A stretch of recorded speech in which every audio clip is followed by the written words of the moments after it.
સાબરકાંઠા જિલ્લામાં બાળ લગ્ન મુક્ત ભારત અભિયાન અંતર્ગત જિલ્લા કલેક્ટરશ્રીએ જાગૃતિ રથનું પ્રસ્થાન કરાવ્યું। સાબરકાંઠા જિલ્લા વહીવટીતંત્ર અને ગાયત્રી સેવા સંસ્થાના સંયુક્ત ઉપક્રમે સાબરકાંઠા જિલ્લાના વિવિધ તાલુકાઓમાં બાળ લગ્ન જેવી સામાજિક બદીને નાબૂદ કરવાના ઉમદા હેતુથી બાળ લગ્ન મુક્ત રથનું જિલ્લા કલેક્ટર શ્રી લલિત નારાયણ સિંઘ સાધુના હસ્તે લીલી ઝંડી આપી પ્રસ્થાન કરવામાં આવ્યું। તેમજ સિગ્નેચર કેમ્પેઇન દ્વારા લોકોને બાળ લગ્ન નાબૂદી માટે પ્રતિબંધ કરાશે। બાળ વિકાસ મંત્રાલય નવી દિલ્હી દ્વારા 27 નવેમ્બર 2024 રોજ શરૂ કરવામાં આવેલા બાળ લગ્ન મુક્ત ભારત અભિયાનની પ્રથમ વર્ષગાંઠ નિમિત્તે 27 નવેમ્બર 2025 થી 8 માર્ચ 2026 સુધી દેશભરમાં 100 દિવસનું વિશેષ થીમ આધારિત અભિયાન ચલાવવામાં આવી રહ્યું છે, જે ભાગરૂપે જનજાગૃતિ રથ આગામી દિવસોમાં જિલ્લાના ગામે ગામ ફરી લોકોને જાગૃત કરવાનું કાર્ય કરશે।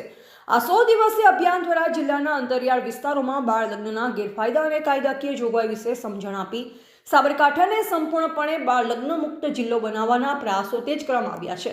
આ કાર્યક્રમમાં જિલ્લા સમાજ સુરક્ષા અધિકારી શ્રી મનીષભાઈ જોશી, મહિલા અને બાળ વિકાસ અધિકારી ડોક્ટર પ્રજ્ઞાબેન તેમજ જિલ્લા બાળ સુરક્ષા અધિકારી શ્રી SS પાંડોર વિશેષ ઉપસ્થિત રહ્યા। આ ઉપરાંત child line 1098 regional coordinator Shri Vikramsinh Rahevar, Gayatri સેવા સંસ્થાના સ્થાપક ડોક્ટર શૈલેન્દ્ર પંડ્યા તથા પ્રોજેક્ટ કોર્ડિનેટર શ્રી નીતિન પાલીવાલ સહિતના સ્ટાફગણ હાજર રહી અભિયાનને સફળ બનાવવાના સંકલ્પ લીધો। રિપોર્ટર જયેશ ઠાકુર સાથે શૈલેષ પટેલ, જિલ્લા બ્યુરો ચીફ, સાબરકાંઠા।